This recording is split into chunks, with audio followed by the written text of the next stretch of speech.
So, it is within. The portal that brought you hither, and will take you home.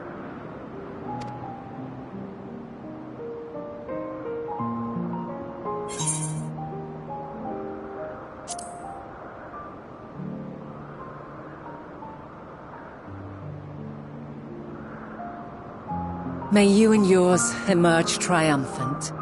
Make use of the knowledge you have gained, that your days in Elpis and our friend's sacrifice be not in vain.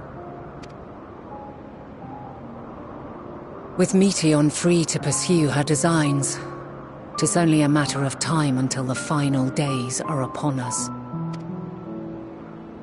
We must be ready. From fortifying our defenses to securing our escape, there is much to be done. In spite of this, we cannot allow the report that set this calamity in motion to become common knowledge. Were the masses to learn the fates of the other stars, I fear the situation would spiral out of our control. I must carefully consider who can be trusted and bring them into the fold.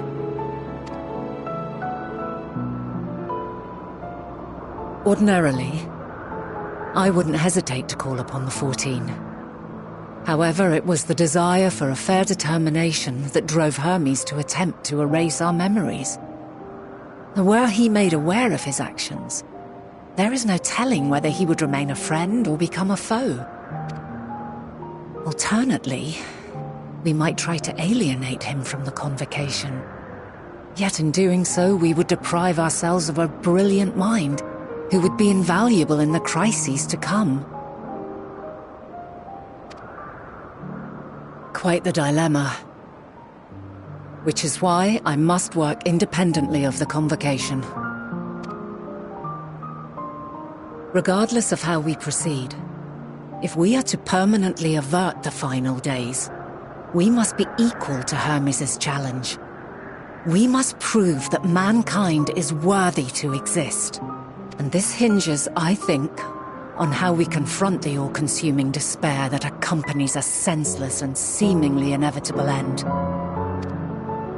Bewildered and divided, we would perish like the peoples of those celestial ruins.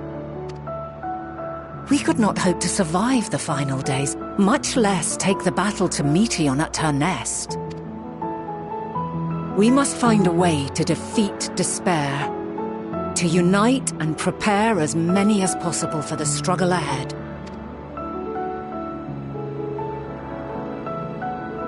Heavy will weigh the burden of guiding this legion of souls.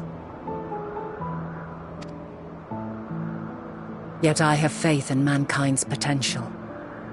As long as he believes in himself, there is naught he cannot achieve. So I will not give up on him. Honor. You may find your world to be very different. Or perhaps the erasure of our friend's memories has sown the seeds of a conjunction between us. We cannot know until the moment is at hand. So shall I strive to do my best, taking naught for granted as I walk my path.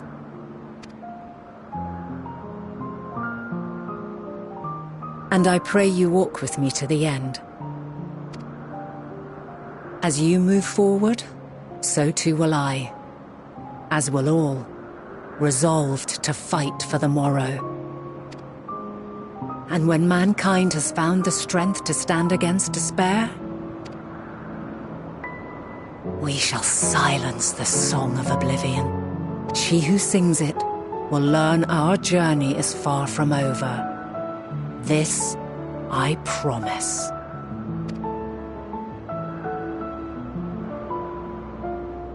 Fare you well, my light of the future, till we meet again.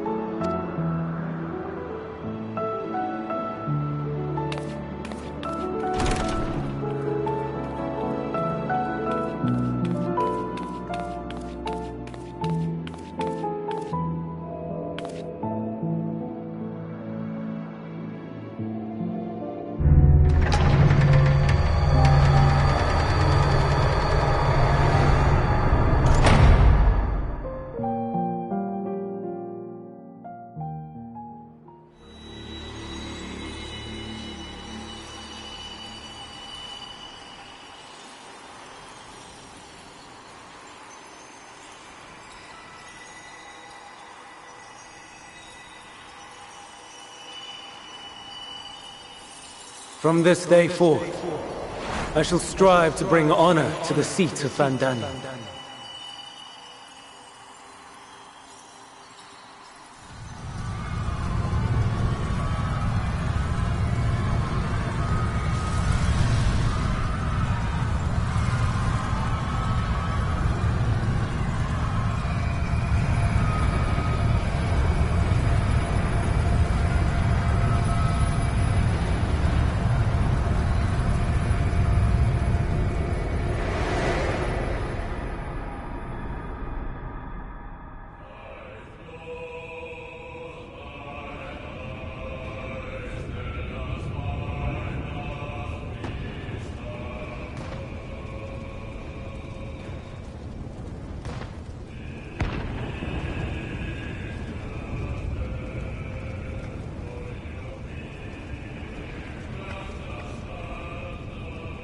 Even now, I remember standing there, locked in a moment where the sky is aflame.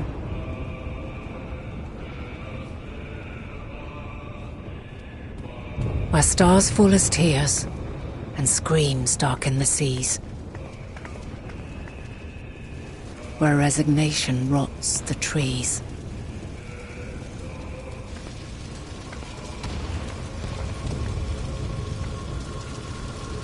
Where terror twists magics into abominations.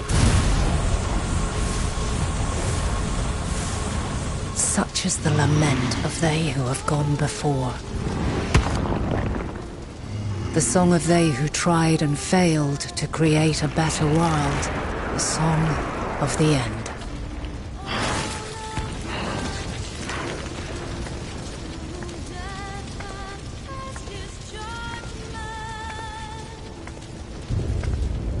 That which hides at the edge of the universe is no longer hope's creation.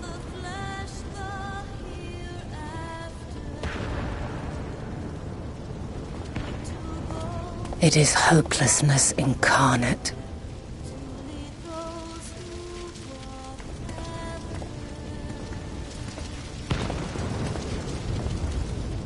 That day, mankind saw half of its number sacrificed to bring forth Zodiac.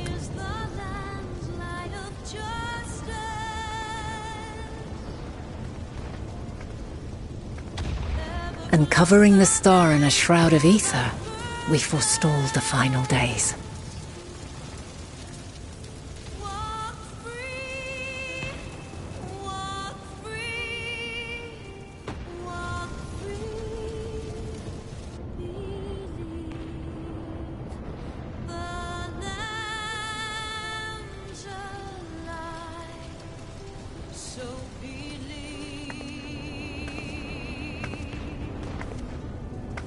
Yet the cries echoed still. We wept for innocence lost, wailed for death inevitable.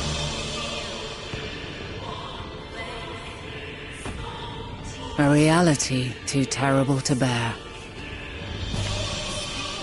And for too many who sought comfort in gilded memories of joyful days and tranquil nights.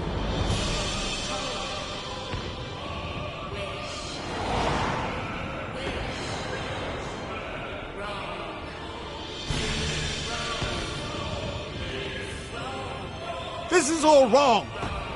Why must we suffer so? It needn't be like this. No!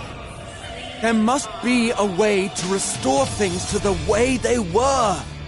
To reclaim the perfect paradise we once had. No, my friends. Suffering exists, and we cannot pretend otherwise. No civilization, however great, could eliminate it. If we would live, we must accept it as our constant companion. Let us not seek to forget this tragedy. Let us carry it in our hearts, that we may grow stronger and know true happiness. We can't accept it! We won't accept it! It will be ours again! A world free of sorrow! No, it will not. For there has ever been sorrow. Mankind was but spared its biting sting for a time. So please, open your eyes. To try and reclaim those lives we lost by sacrificing yet more isn't wisdom. It is weakness. No paradise is without its shadows. If we cannot accept this truth and learn from our pain, then our plight shall be repeated.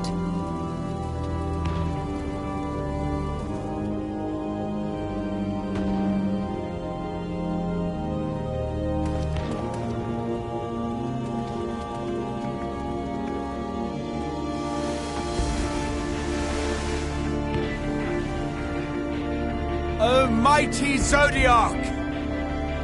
God, born of our boundless faith, we bid you, hear our prayer. Accept this offering of lives, and deliver unto us the lives we once had.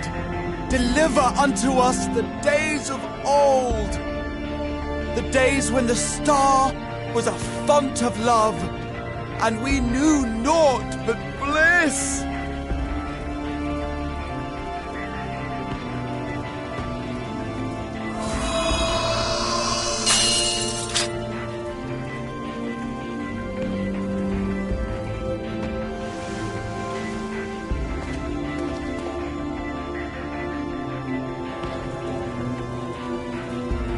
You would destroy it? Our beautiful world?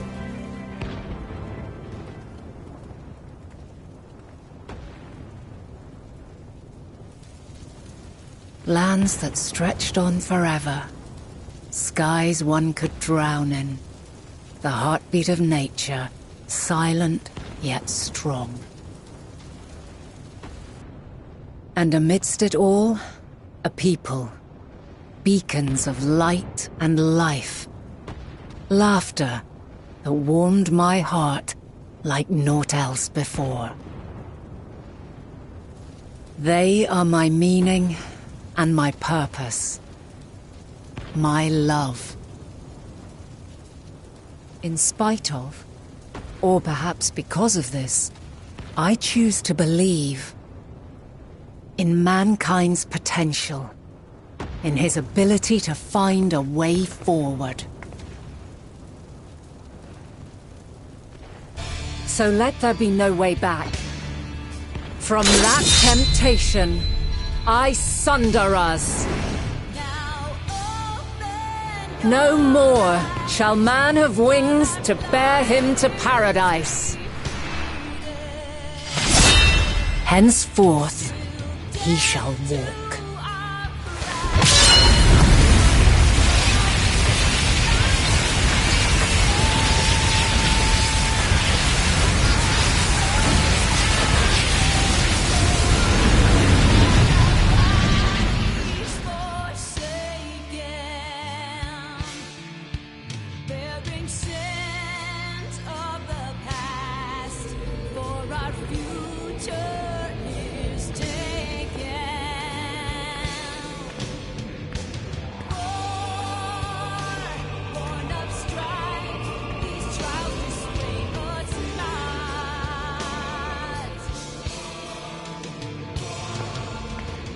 All is excruciating pain.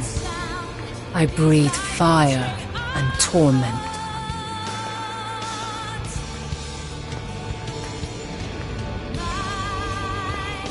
I birth a world of suffering to mire and plague.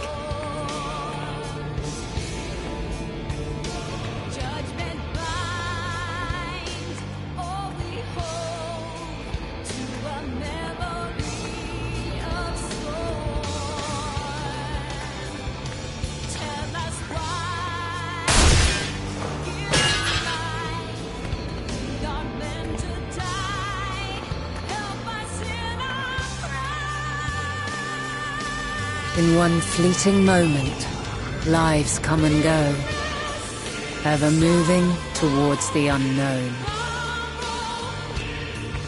And in that fleeting moment, they cry for the answer to the question.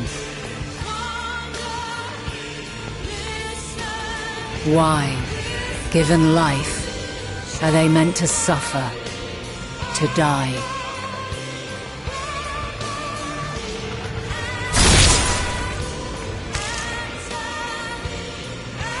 As fragmented, imperfect beings, yours is a never-ending quest.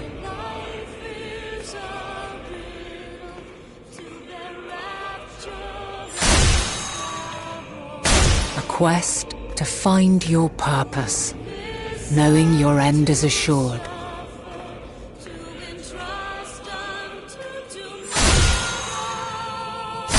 To find the strength to continue when all strength has left you. To find joy, even as darkness descends. And amidst deepest despair, light everlasting.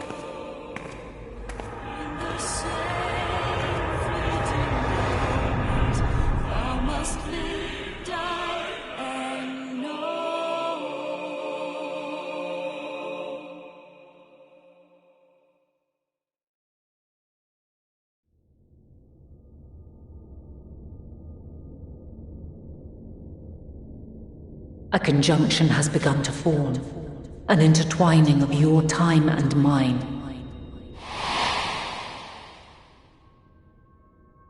When you truly understand what is at stake, and your journey has prepared you to surmount the insurmountable, then shall I honor the promise made in another time, another age.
No.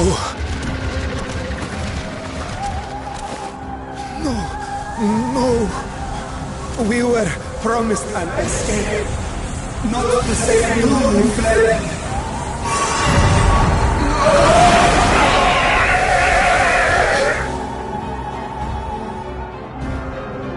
I shall not meet my final days here in this blasted waste. Calm yourselves! Your panic is our greatest enemy. Come, we must build a line of defense.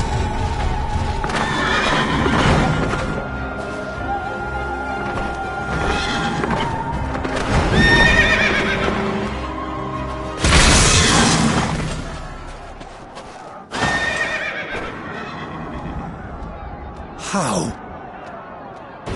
Leave the fighting to us, Father. You must lead the people to safety.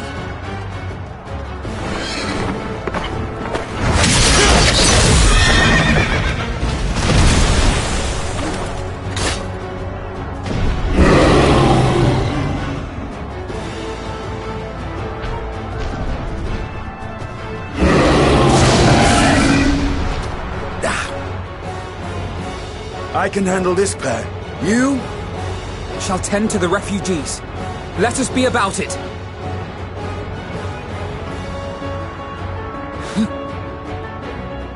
As you wish, my little lord.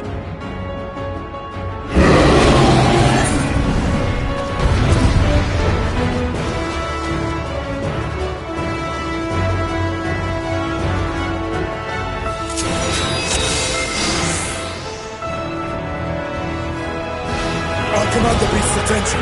See to the wounded. Help is at hand.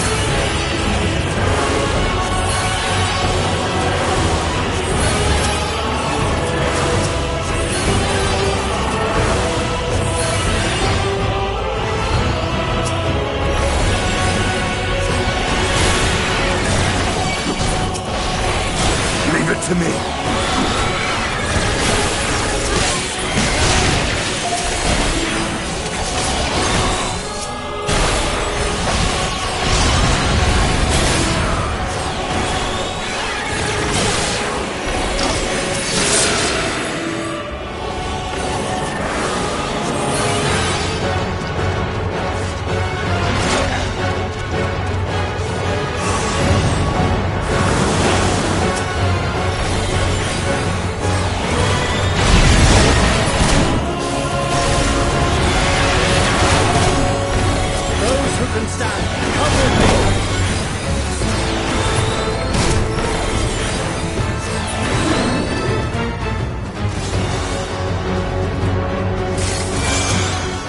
Easy now. Deep breaths.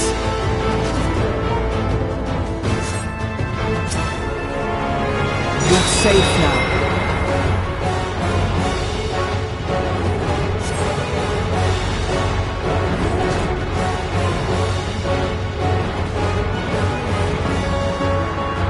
Worry not for the refugees, but for yourself.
Help! Someone, please! What? No.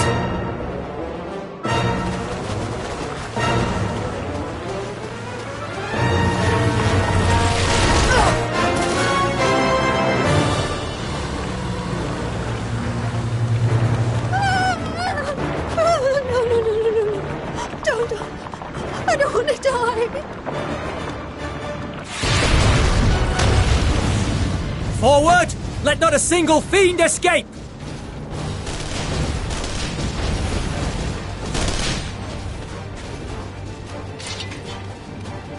Wait, that's... Euless and the army. So, you've recovered then? In time enough to be of aid, for once.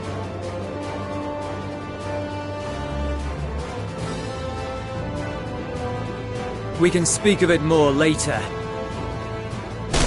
For now, we must fight! To repay your salvation in kind, or with better! For Garlemald has her pride!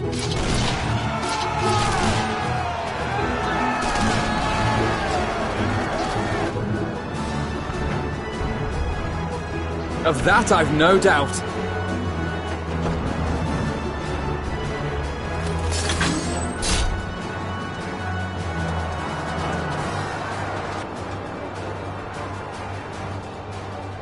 Good gods. Of all possible saviors, the Imperial Army. Oh!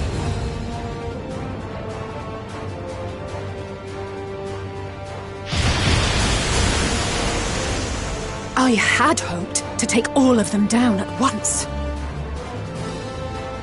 Think a withdrawal might be in order? Oh, sod that. You know who would never abandon these people to their fate. To be devoured by their former friends. That'd be beyond cruel. These beasts must fall here and now. Well then, I'd say it's high time we threw caution to the winds. So long as you spare me the heroic sacrifices. Now, let's go!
None to worry about.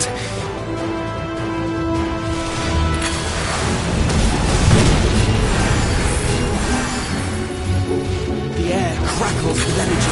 Find cover!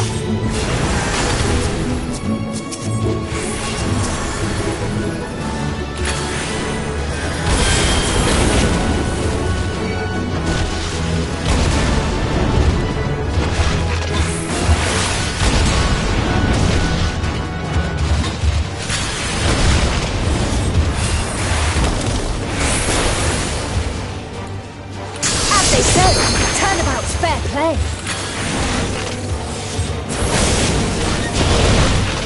On guard.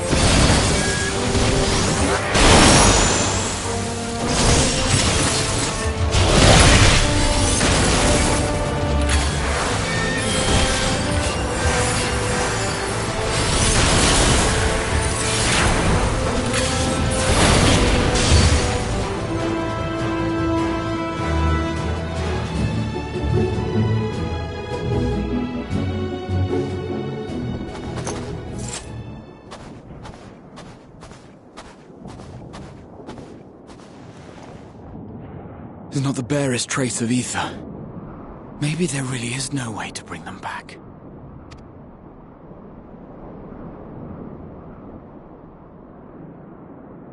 Thank you for saving our lives once again.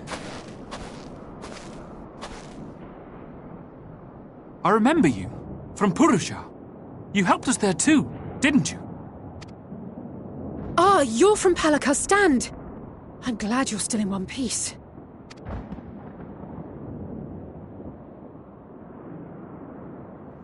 Or you will be, once I see to that injury of yours.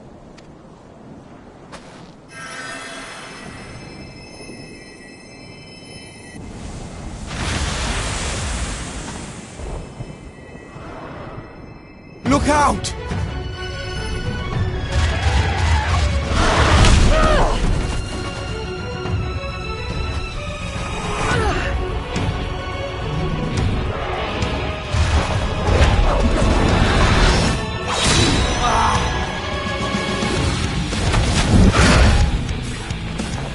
Get out of here! Quickly!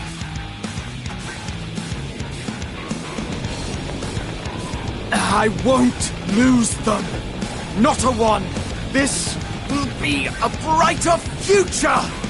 I won't let a madman's apocalypse ruin everything we've fought to achieve!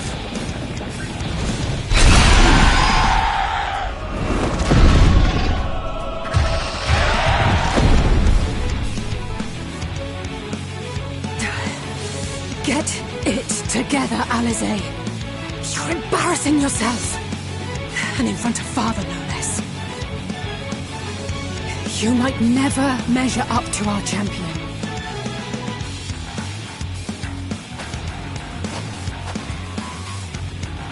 But we ask too much of her as it is. You mustn't let our sword in the darkness fight alone.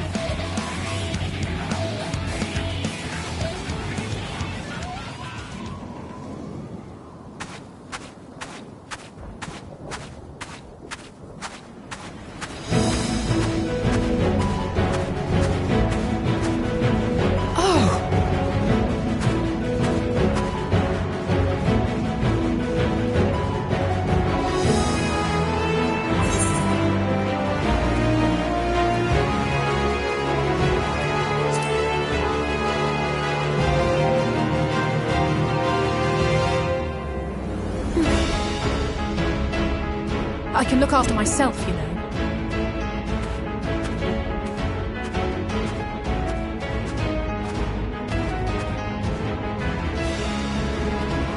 Everything's in order, I trust?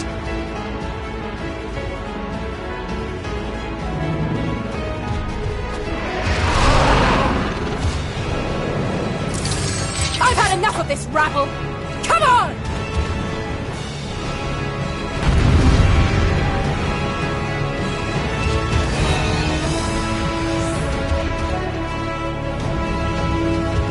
Oh, a trio for the ages.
You must board without delay. The ship will depart ere long.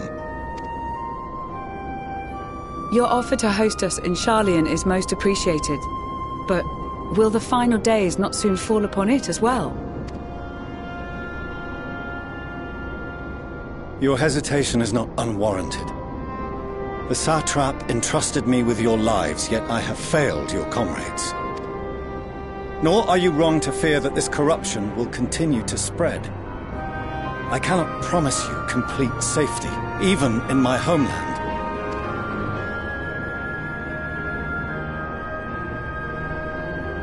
What I can promise is that I will do all in my power to protect you.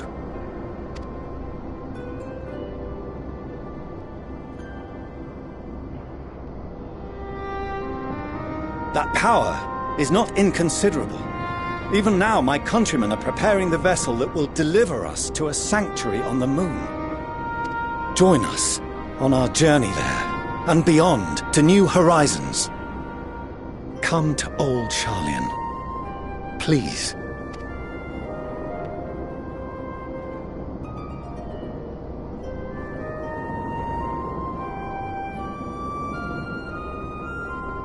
We would be fools to refuse such a generous offer made in earnest.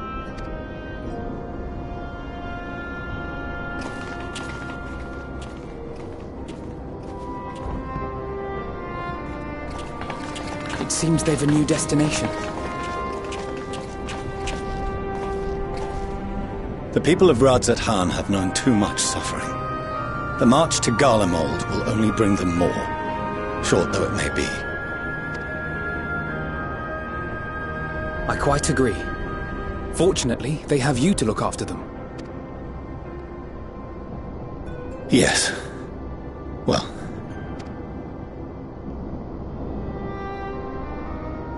Behind you! Just there!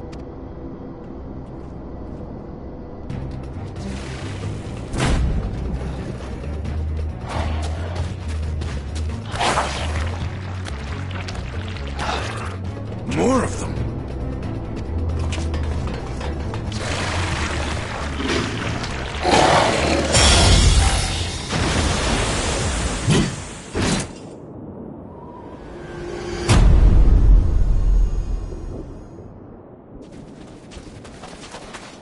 Xenos! Here!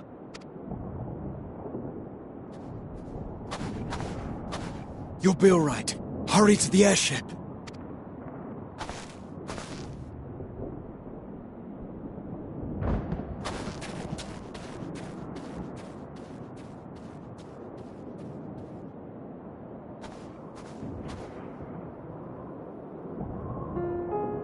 Why have you come?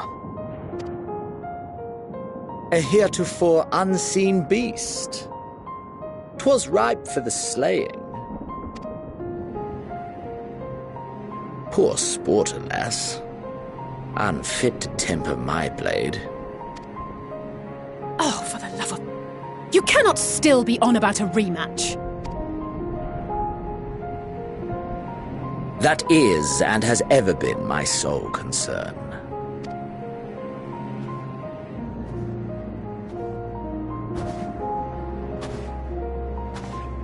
You, on the other hand, are fixated on a different quarry. Your passion pales before mine, yet neither hate nor despair seems sufficient to recapture your misdirected bloodlust.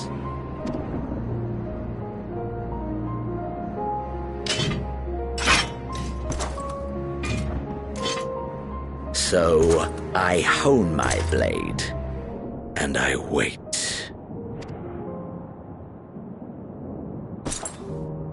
That's it. That's all you care about.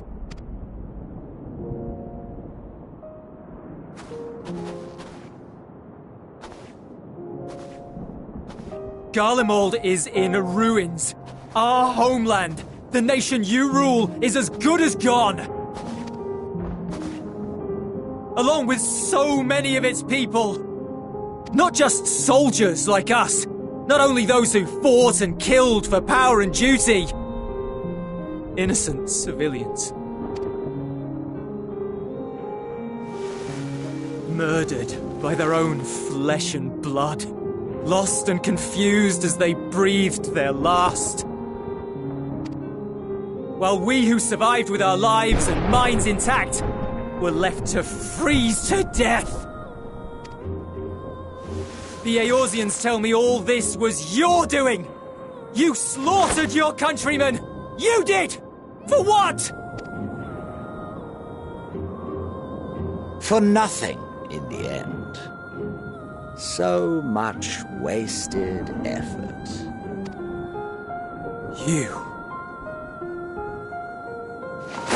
You bastard!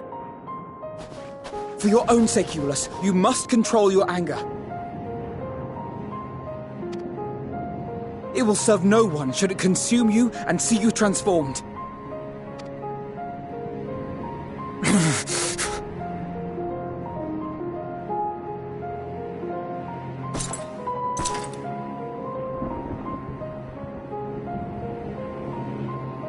Would you be happier had I a good reason?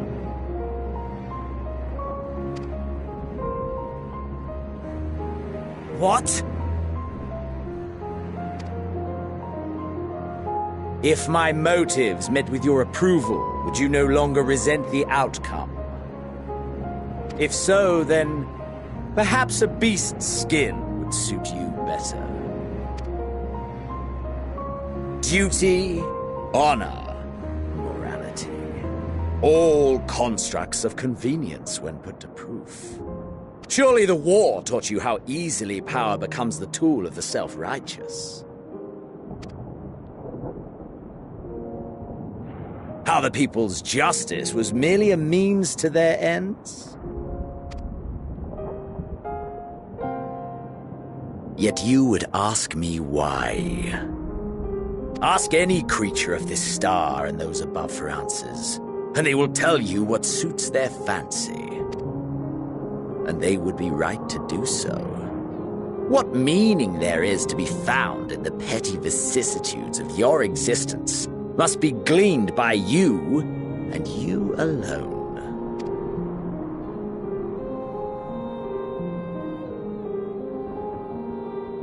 Should you seek it in battle in the fruitless pursuit of my demise, then come. Assume your rightful place as a notch on my blade.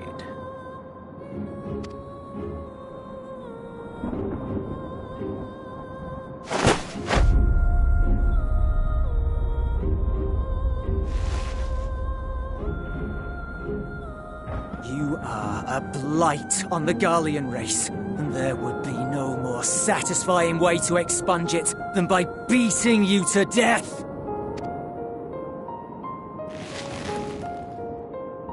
But I will not be party to another tragedy. I refuse to lose anyone else because of you. So go. Go! And may we never suffer your madness again!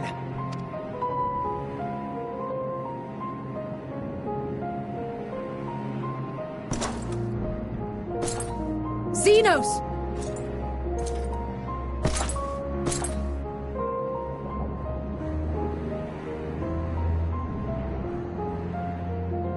Perhaps you found meaning in living this way. I cannot deny you found strength. Yet if you only pursue your hedonistic pleasures and pay no heed to the plight of others, then no one will give you the time of day. You will never get what you want, not even the battle you pine for so dearly. You'll be alone for an eternity, and you'll deserve every agonizing second of it.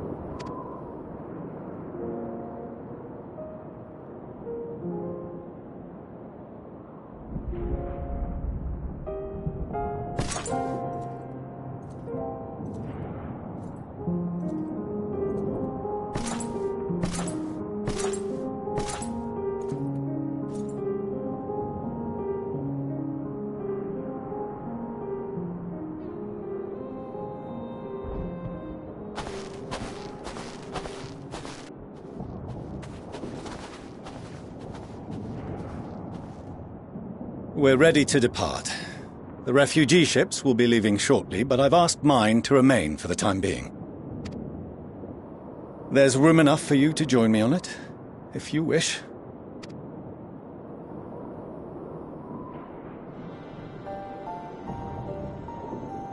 Do contain your surprise. I needn't agree with the Scion's methods or intentions to acknowledge that their deeds are deserving of gratitude. We appreciate the offer. But might I ask why you are delaying your departure? I presume it is not solely for our benefit. I must visit Garlemald ere we return to Sharlayan. Having caused such an uproar, 'tis only meet that I explain myself to the Ilzabard contingent.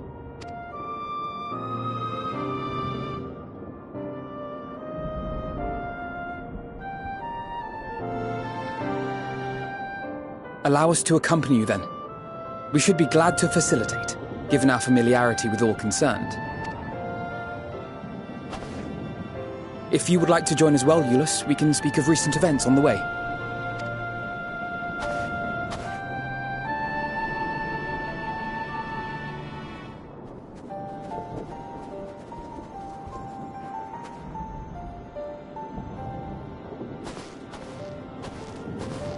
He'll be after your seat on the Forum next.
No major injuries then. Good. I briefed the recovered soldiers and sent them on their way as quickly as I could, but nevertheless feared they would not make it in time.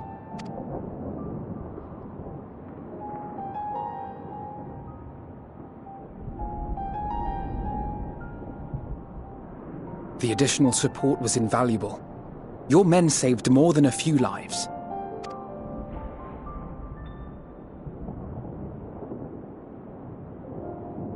Though not all, I regret to say.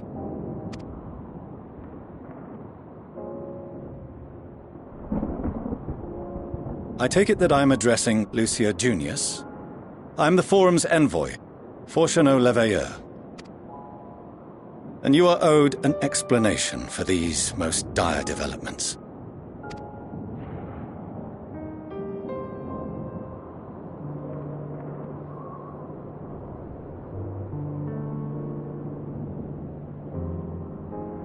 Another trial wrought by the final days. I was beginning to suspect as much.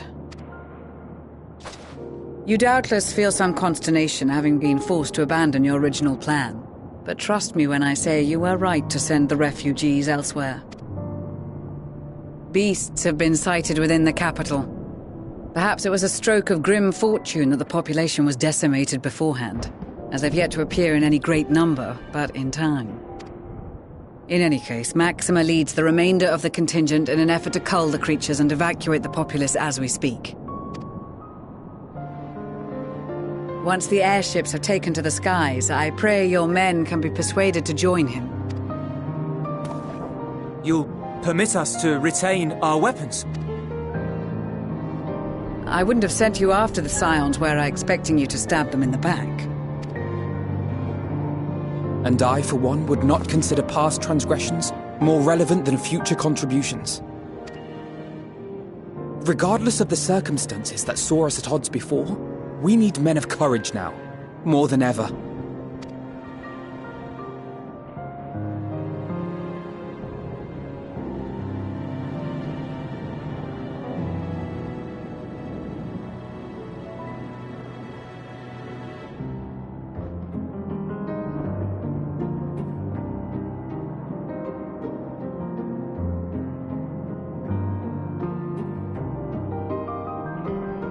We swore to defend Garlemald, and so we shall.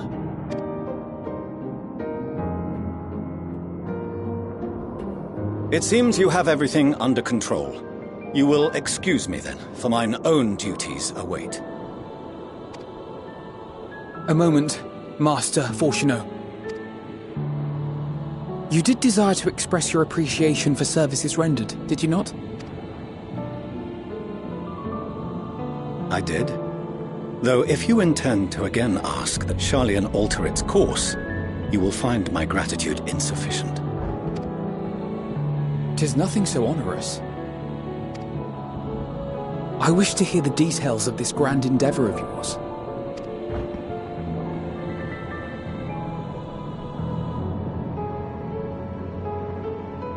Do you swear to listen and to learn, and not to embark upon some scheme to impede us? I swear.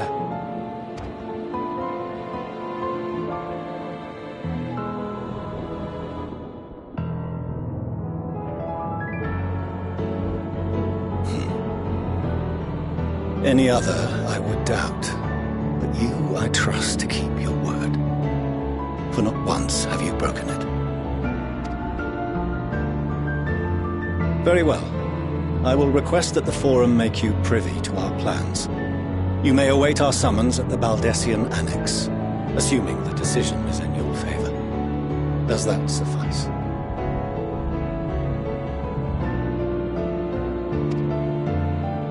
It does. You have my thanks. Excellent. You can regale us with tales of your most recent sojourn to the First while we wait.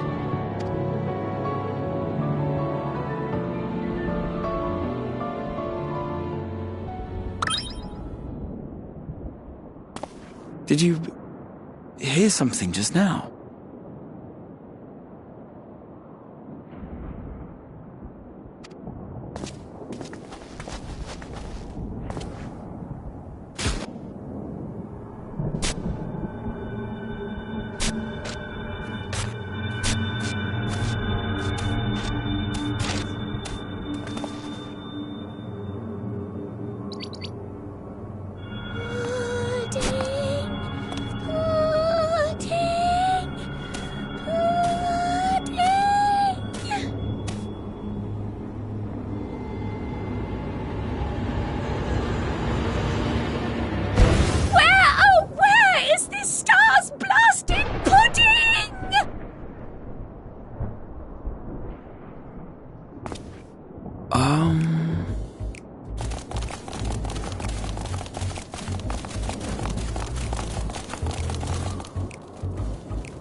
Dawn may banish even the darkest night, and to this bitter clime bring warmth and comfort.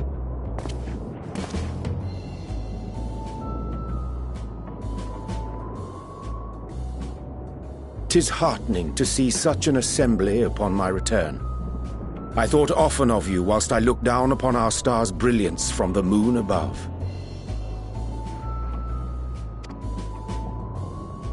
Yes, but what are you doing here? And dressed like that? Aren't you cold? Verily, I fear for my health should I proceed to expound upon our purpose ere I procure more suitable garments. Then allow me to summarize.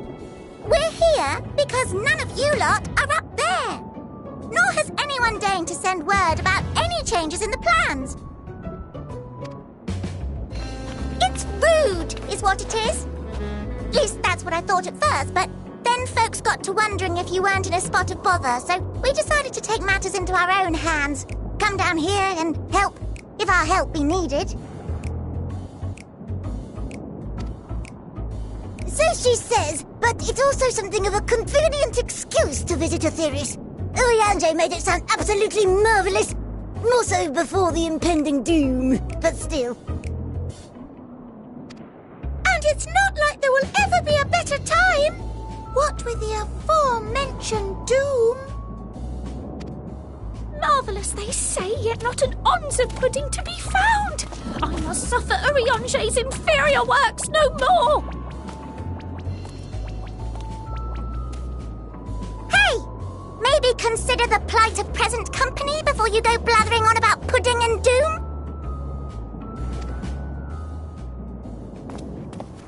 Ahem. As I was saying, should you require any assistance with whatever, we are at your disposal. We were born from Hydaelyn's love for the lives of this star, so naturally we would much prefer to see them continue. Twiddling our thumbs up on the moon is hardly conducive to that, though, is it? Aye, not when you've all got such precious thoughts and feelings and hopes for the future deserving of more active preservation. Speaking to Urianger made us realize that while we've carried out our duties to the letter, we've failed to fulfill them in spirit. From there, it was just a hop, skip, and a jump towards resolving to do better. So please, show us how. Help us help you.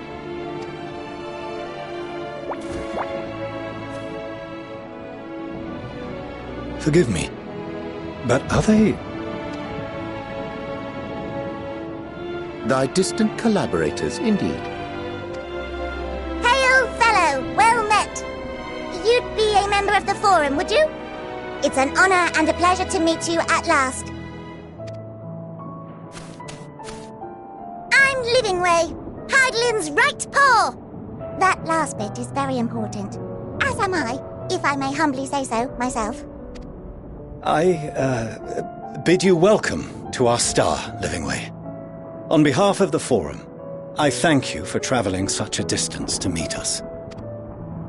As you have surmised, preparations for the Exodus have not proceeded as smoothly as we had hoped. I should be happy to personally escort you to our headquarters in Sharlayan, where you may advise us as you deem fit.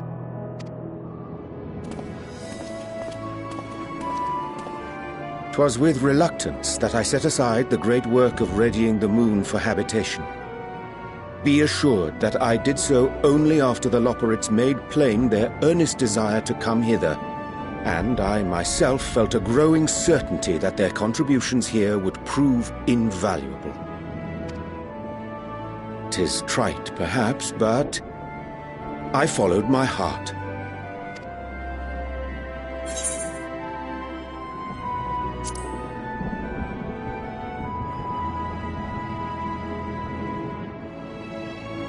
For a time, at least.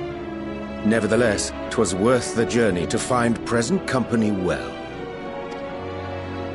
Wilt thou attend us at the Forum and lend thine own wisdom?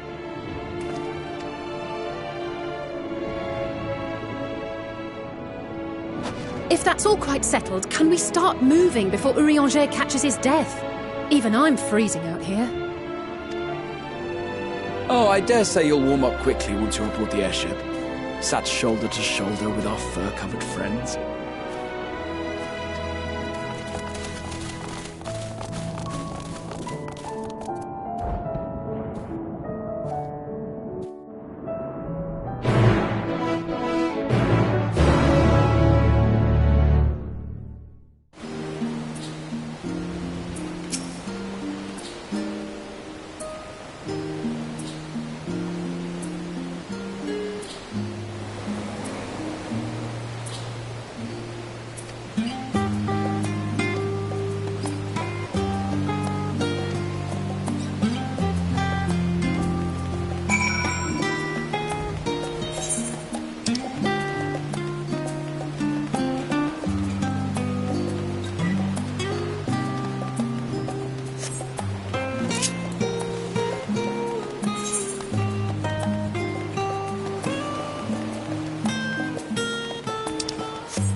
There is a matter I wish to raise with you before we enter.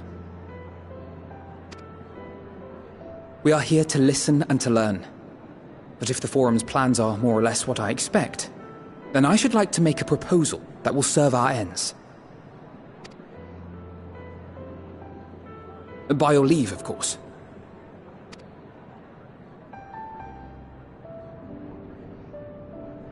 I don't see why not. Your words and wits have gotten us this far. Agreed. I will present our queries so that you may consider the most advantageous way to advance your proposal without distraction. Thank you, everyone. If I may have your attention, the ad hoc session will now commence. The purpose of today's assembly is to brief the Scions of the Seventh Dawn, at their request, on the Great Exodus. You may enter.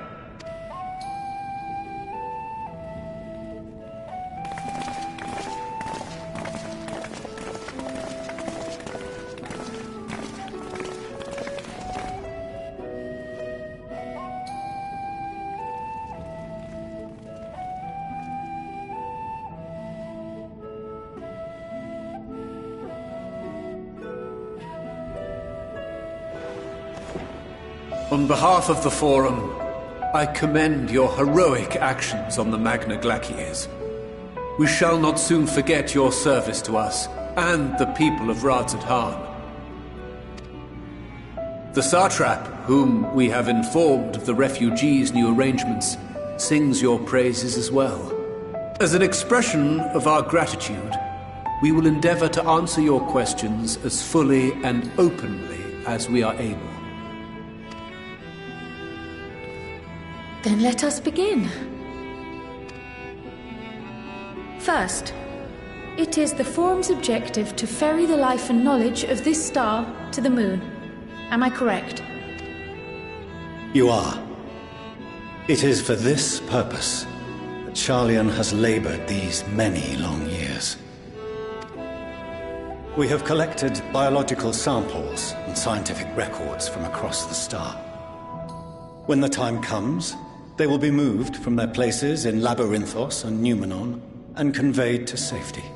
Once that critical task has been accomplished, we will begin transporting the Sharlayan citizenry, which has been categorized into groups. Following our people, we will send those of other nations in turn, beginning with our allies. Radzat-Han was foremost among these, but since the final days have already come to Thavnair, we saw fit to include the refugees with earlier groupings. An ambitious plan. You have accounted for the safety of all nations and tribes, then? As many as we can. And how, pray tell, do you decide who to leave behind? To journey beyond the sky is an unprecedented and immeasurably difficult endeavor. Introducing sources of inevitable conflict would condemn all to certain death.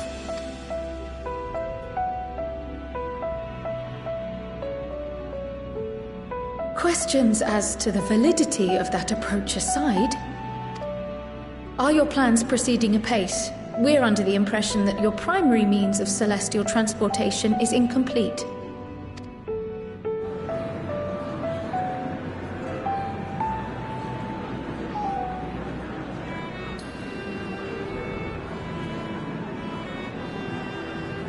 If only in that it does not meet our optimal parameters, that is correct.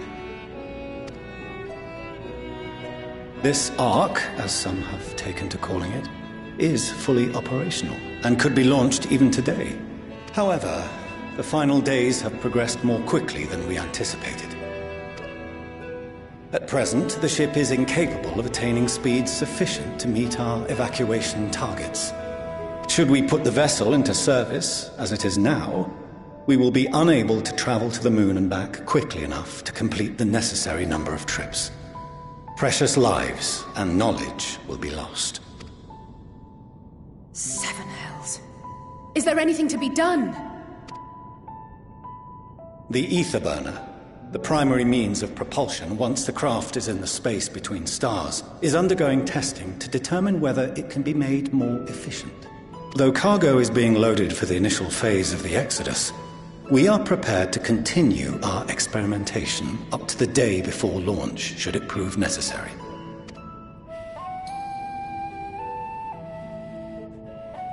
What if the Scions were to solve your problem?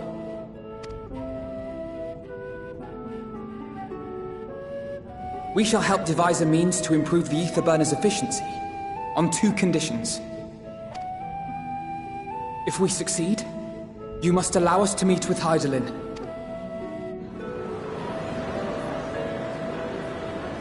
"'Twas simple enough to deduce. You have a Concord, and so you would never have abandoned the anti-tower had you no other means of communication. One far more convenient, I suspect.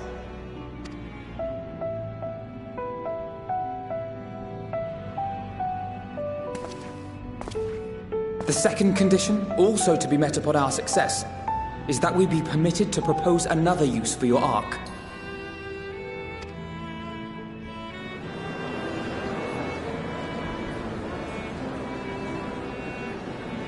We would be at liberty to refuse this proposal.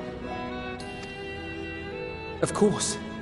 If we cannot prove its merit to the 99 here, who are we to stake on it the lives of all peoples of this star?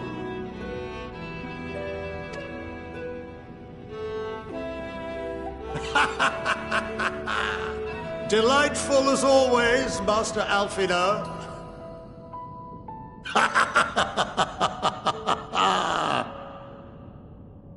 Oh, we couldn't have asked for a finer plan. Allow us to solve this complex engineering problem of which we were entirely unaware until moments ago. What could possibly go wrong? The satire writes itself.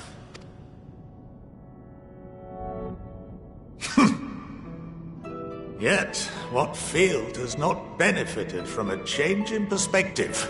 When we are at wit's end, what we need is not the same dry theories recited ad nauseam, but fresh inspiration.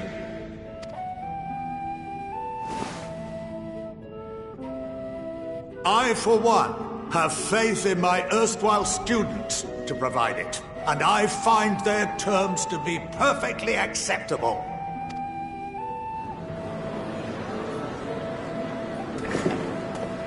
Order! Order! We have no time to waste on debate. I call a vote. All in favor of agreeing to the Scion's terms?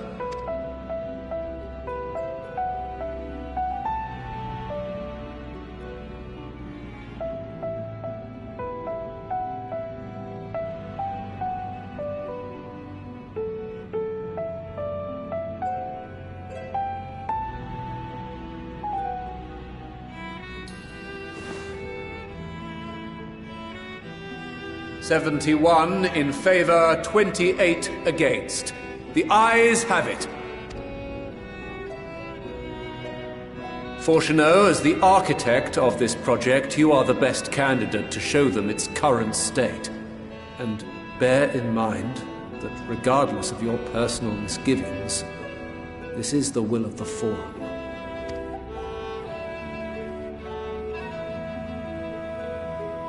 Very well. I call this session to a close. Return to your tasks with urgency. The final days wait for none.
Could swap them out.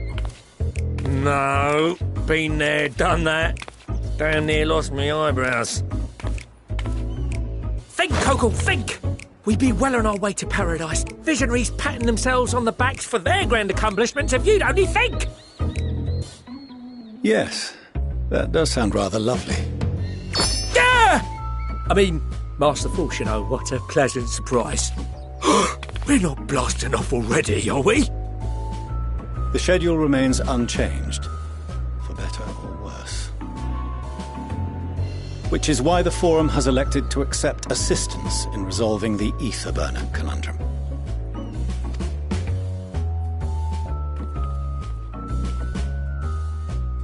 Huh. Not seen you lot down here before. There are Archons among their number, but engineering is not their expertise. Nevertheless, the Forum concedes the slim possibility that they may have insights to offer. If not, you are at liberty to return them to the surface, by whatever means you see fit. I assure you that won't be necessary. Now, about your troubles with the ether burner. Aye, I'll walk you through it. Suppose I could do with a change of pace. As the name ought to tell you, the ether burner burns ether, ambient or otherwise, and transforms it into motive force. Think of it like a giant bomb that never stops exploding. Even out in that black void where the ether's right sparse, it's strong enough to move our arc. And it probably won't kill you like an actual bomb.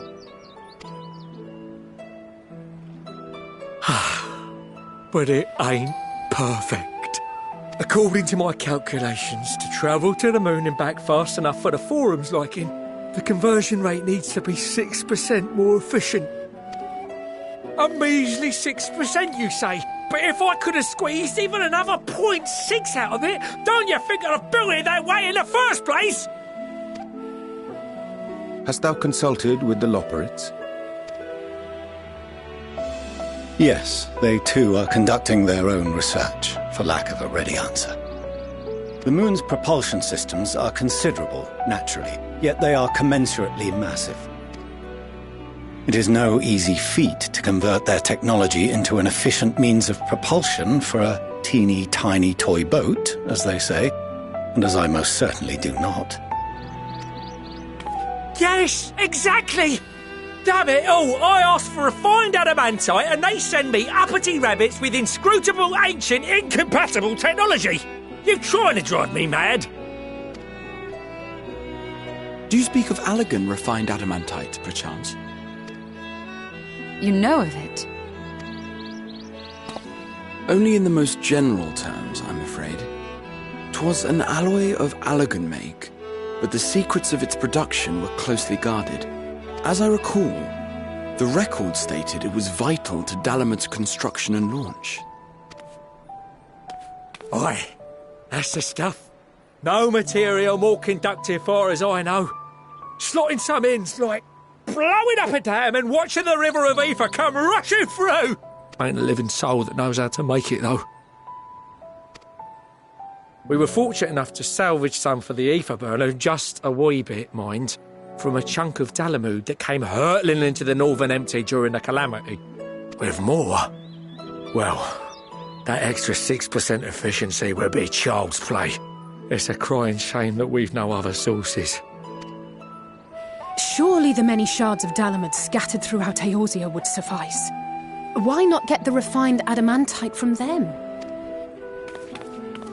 Oh, we tried, believe you me. But only a few specialised pieces would have had any in them to begin with. Drive calls from Ragnarok-class internment hulks. Those are the prize bits we really need. According to the Gleaners, getting to them means delving deep into the shards. And the defences are still very operational and very eager to blow them up. It's rough going in there, even for the cream. Not sure they'd make it out alive. Weren't we near that part of the Ragnarok when we went to destroy Bahamut?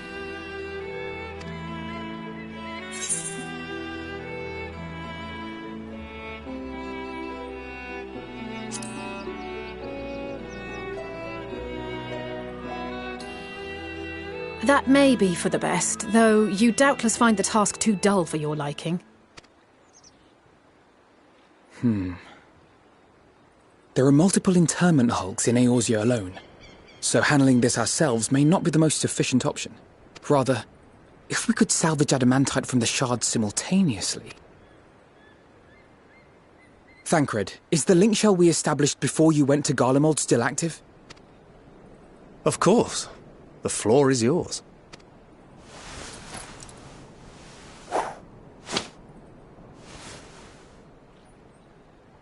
What's all this?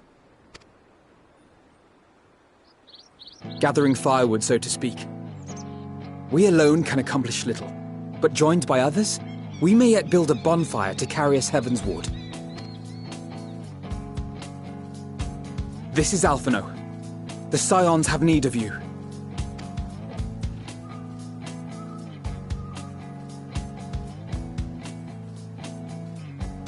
Understood.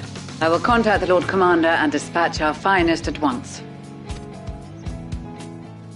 My sisters are somewhat preoccupied with the final days, so I will lead the 12-Sword expedition myself. Are you aware of any other sources of refined adamantite? Logically, such an invaluable alloy would have been utilized solely where absolutely necessary, in components intended to conduct or collect surpassing amounts of ether. Any extant instrumentation or devices would have likely found their way into the hands of etherologists or enthusiasts.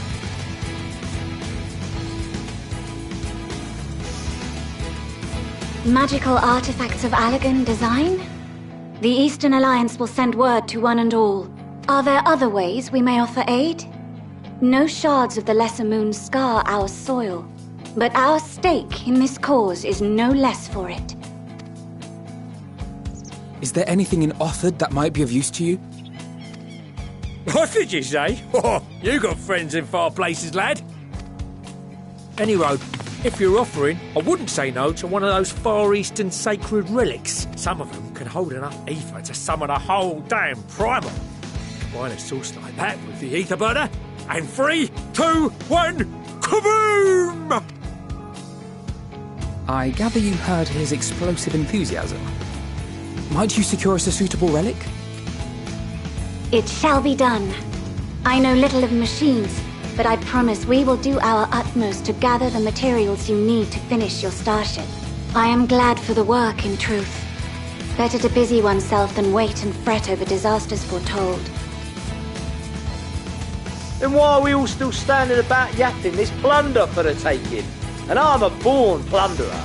I'll be an old Charlian before you know it. Start mixing the grog! I'm certain that can be arranged.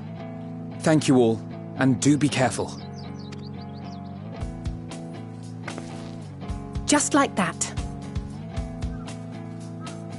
Aye, just like that. Our refined adamantite is on its way. Now let us consider our next steps, shall we? There's yet much to be done.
Our course of action is clear.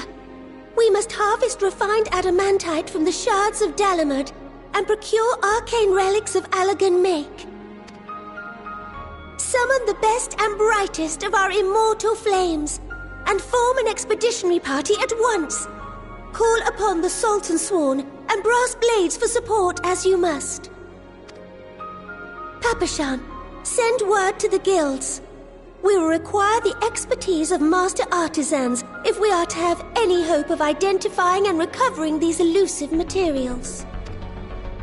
Viergeist, we have need of your stone torches. They are to assist the immortal flames in scouring the ruins and to help secure the surrounding areas. I trust I can count on your support. As commander of the Stone Torches, my son Zimberk will personally see it done. Pippin, I would have you lead the raiding party. Assemble your finest, and with Tizona's blade clear the way. Lord Lolorito, I pray you take charge of the search for Allagan relics. Surely you know of some being traded on open or clandestine markets, or sleeping in collectors' vaults. Of course, I ask not that you do this out of the kindness of your heart. By all means, profit on the transactions. I wish you the joy of it. The final days descend upon our world. If circumstances are truly as dire as they say, Uldar's best efforts may be for naught. And yet, when we Eorzeans rose from the ashes to rebuild our broken realm, did we not learn one simple truth?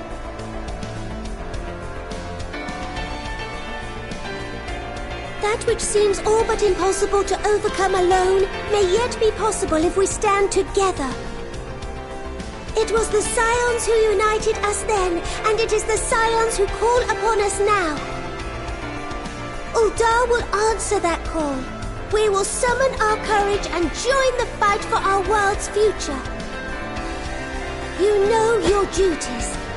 I, Nanamo Ulnamo, 17th in the line of Ul, bid you good luck and Godspeed.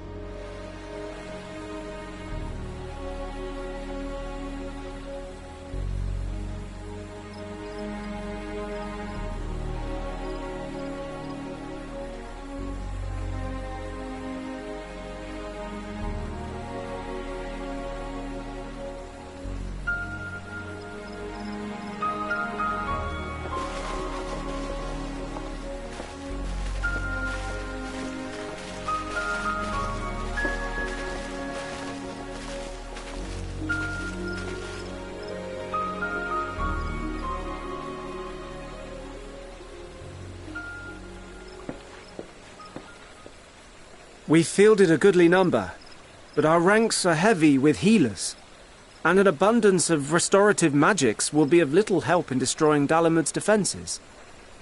Still, it has ever been thus with Gridania. We must steel ourselves for a protracted engagement.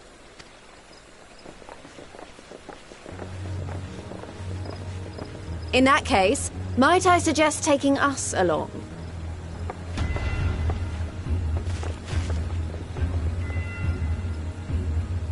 Commander Hext, what are you doing here? None of the shards in Girabania are big enough to hold an internment hulk. So we said to ourselves, why not lend our neighbors a hand? We thought you might be short on people with a talent for breaking things. While it pains me to admit it, you are right. Our deficiencies so plain to see. It might have been a lifetime ago, but I was once one of the scions assigned to the Shroud. I know this forest well. I know your people. And I know we will be stronger if we fight this fight together.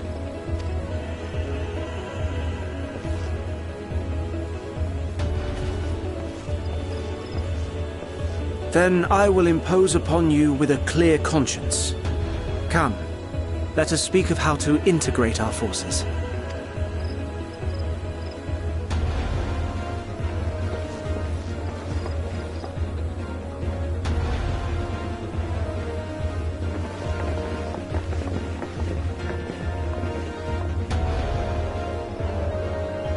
I won't let it all be for nothing. I promise you, Papalymo.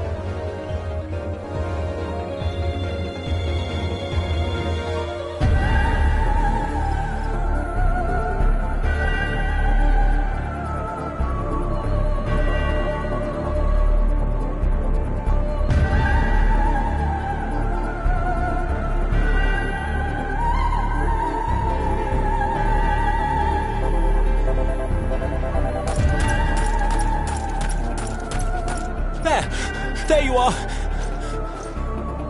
We've no time to waste, brother. Everyone has already...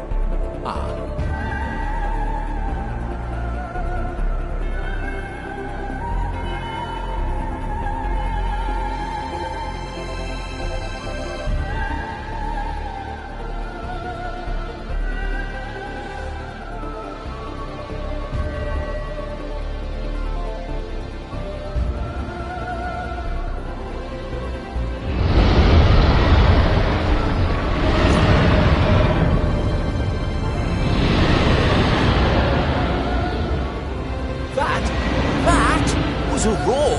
A dragon's roar!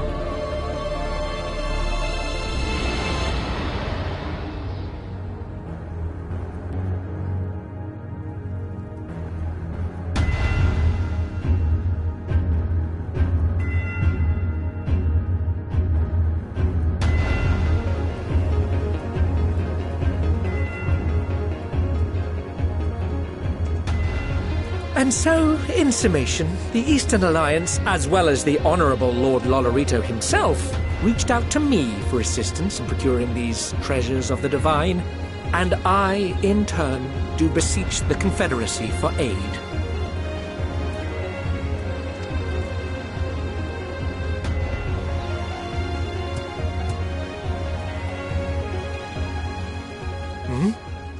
Is that... Hancock? What a surprise this is. And a fortuitous one at that. I have a favor to ask, you see.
Whoa!